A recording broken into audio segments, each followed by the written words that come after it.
அப்பத்தா சமையல் வாசலுக்கு வணக்கம்ப்பா.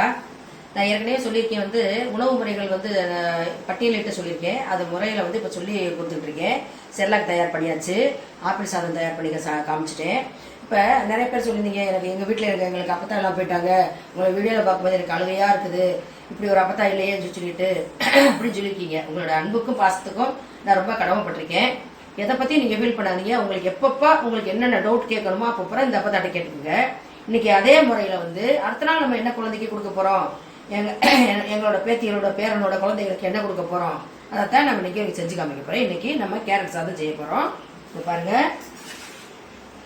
கேரட்டு இதை சீவி கட் பண்ணி வச்சுருக்கோம். நான் ஏற்கனவே சொல்லியிருக்கேன், தோல் சீவக்கூடிய எல்லா பொருள்களையுமேயும் எந்த காய்கறிகளையும் வஞ்சகம் இல்லாமல் நல்லா மேல் தோல் நல்லா சீச்சிடணும். ஏன்னா இப்போ நம்ம உரம் போட்டு தான் நம்மளுக்கு பயிர் வகைகள்லாம் வளர்ந்து வரும்போது அந்த உரங்கள் பூரா மேல் தோல்களில் படிஞ்சிருக்கும். அதனால நல்லா கழுவிட்டு மேல் தோலை நல்லா சுத்தமாக சீவிடணும். அதுக்கு பிறகு தான் நம்ம யூஸ் பண்ணணும்.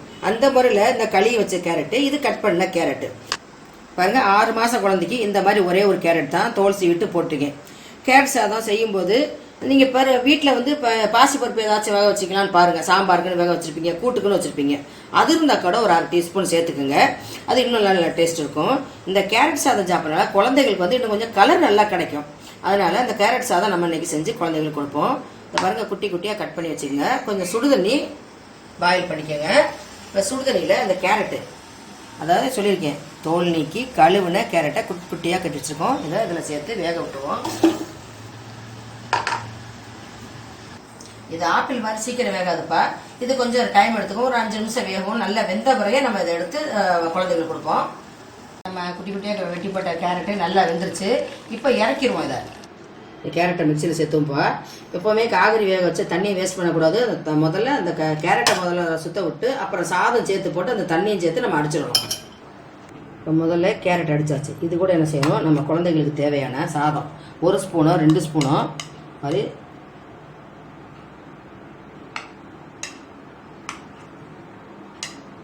முதல்ல கொஞ்சமாகவே சேர்த்து நீங்கள் யூஸ் பண்ணி பாருங்கள். இது கூட கொஞ்சம் உப்பு சேர்த்துக்குங்க. சாதத்தில் உப்பு சேர்த்திங்கன்னா வேணாம். நீங்கள் டேஸ்ட் பண்ணி பாருங்கள். உப்பு கம்மியாச்சுன்னா நைஸ் உப்பு, அதுலேயும் கல் உப்புலேயே நைஸ் உப்பு இருக்குது, அதை வாங்கி வச்சு நீங்கள் ஆட் பண்ணிக்கோங்க. இந்த மாதிரி வலுவலுவான இந்த மாதிரி பக்குவத்தில் அரைச்சிக்கணும்ப்பா. இதை அரைக்கும் போது நான் ஏற்கனவே சொல்லியிருக்கேன், வீட்டில் தயார் பண்ணுறதுக்கு சாம்பார் இன்னும் ரெடி பண்ணுறதுக்கு துவரம்பருப்போ பாசிப்பருப்போ வேக வச்சிங்கன்னா அதில் கொஞ்சம் மூலம் எடுத்து வச்சுக்கணும். அந்த பருப்போடு போட்டு வேக வைக்கும்போது எப்படி கட்டாயம் பெருங்காயம் சேர்த்துருப்பீங்க. அப்போ அந்த பெருங்காயத்தோடு சேர்த்த பருப்பை 1 ஸ்பூன் எடுத்து வச்சுக்கிட்டு அதையும் இது கூட ஆட் பண்ணி நம்ம ஒரு சுத்த விட்டு குழந்தைங்களுக்கு பிடிக்கும் அப்படின்னா நல்லெண்ணெயோ நெய்யோ கொஞ்சம் போல ஒரு 1/4 டீஸ்பூன் சேர்த்து நீங்கள் கொடுத்து பாருங்களேன். சூப்பராக சாப்பிடுவாங்க குழந்தைகள், வேணான்னு சொல்லவே மாட்டாங்க. குழந்தைகளுக்கு இது நல்லா கொஞ்சம் ஒரு 2 மணி நேரம் அது உணவு தாங்குப்பா. இப்போ நான் சொல்லி காமிக்கிறது 6 மாதம் குழந்தைக்கு தான் சொல்லியிருக்கேன். இப்போ குழந்தைகள் 7 மாதம் ஆச்சு 8 மாதம் ஆச்சுன்னா அதுக்கு தக்கன மாதிரி நீங்கள் ரெடி பண்ணிடணும்.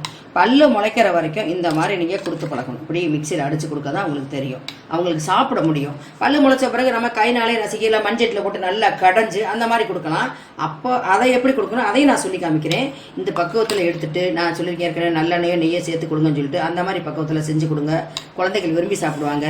கமெண்ட்ஸ் பண்ணுங்கள், ஷேர் பண்ணுங்கள். நன்றி, வணக்கம்.